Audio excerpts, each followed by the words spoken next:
সন্ধ্যারতি একটা গুরুত্বপূর্ণ সময়। যেমন পূজা দেখলে এবং পূজা করলে এক সমান। কেউ যদি পূজা করে কেউ যদি পূজা দেখে তাহলে তার সমান সমান পাবে। কেউ যদি পূজা দেখতে সময় না পায় শুধু আরতি দেখে তবুও সে সমস্ত পূজার ফল পাবে। এটা শুধু কলিকালের জন্য, অন্য যুগের জন্য নয়। তাই কলিকালে এই আরতির গুরুত্বটা অনেক বেশি। তাই আরতি যখন হয় সবাইকে উপস্থিত থেকে আরতি দর্শন করতে হয়। তাহলে একবার দর্শন করলে তারপর যুগের এক মাস পূজা হয়। এই সুন্দর শুধু হেলায় হেলায় নষ্ট করবেন কেন? তাই আসুন আরতি দর্শন করুন।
অতীতে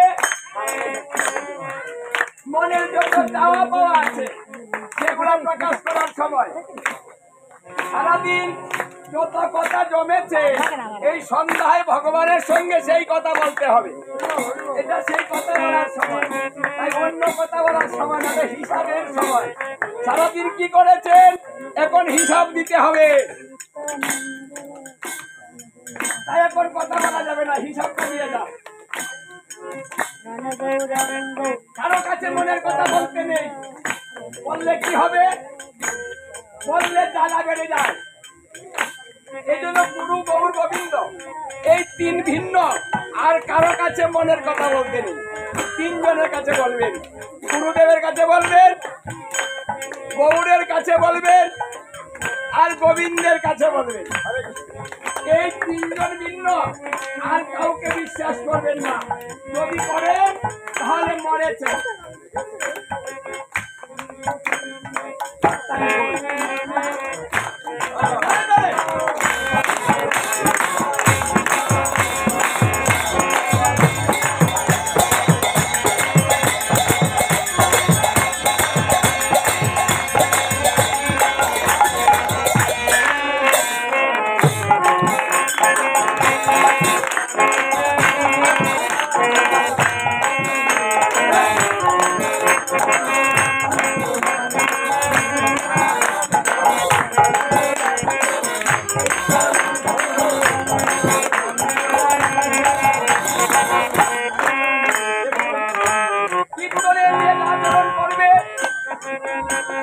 সেই আচরণ নিয়ে সে জন্মগ্রহণ করবে।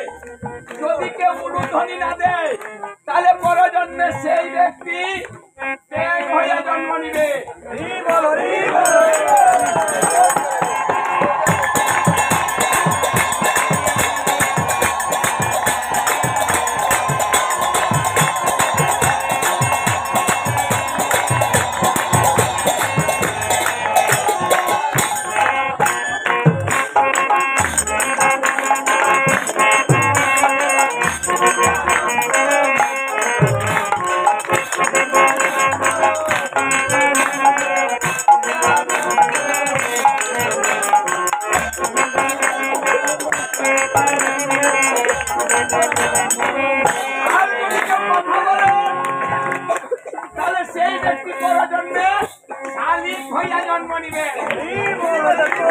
এই জন্য কীর্তনে এসে কথা বলতে নেই, চুপ করে থাকতে হয়।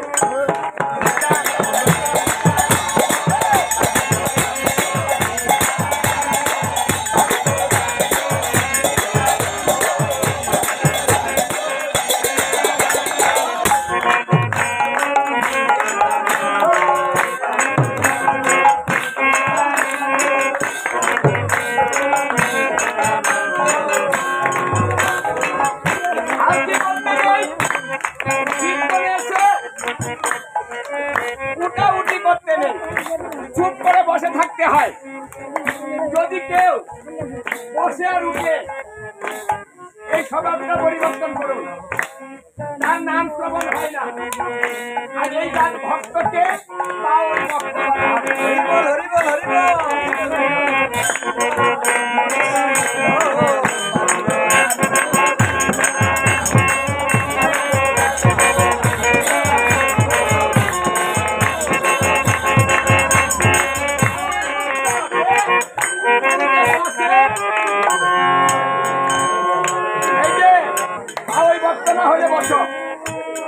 তাই কীর্তনে যত সময় থাকবেন চুপ করে বসে থাকবেন, উঠাউঠি করবেন না।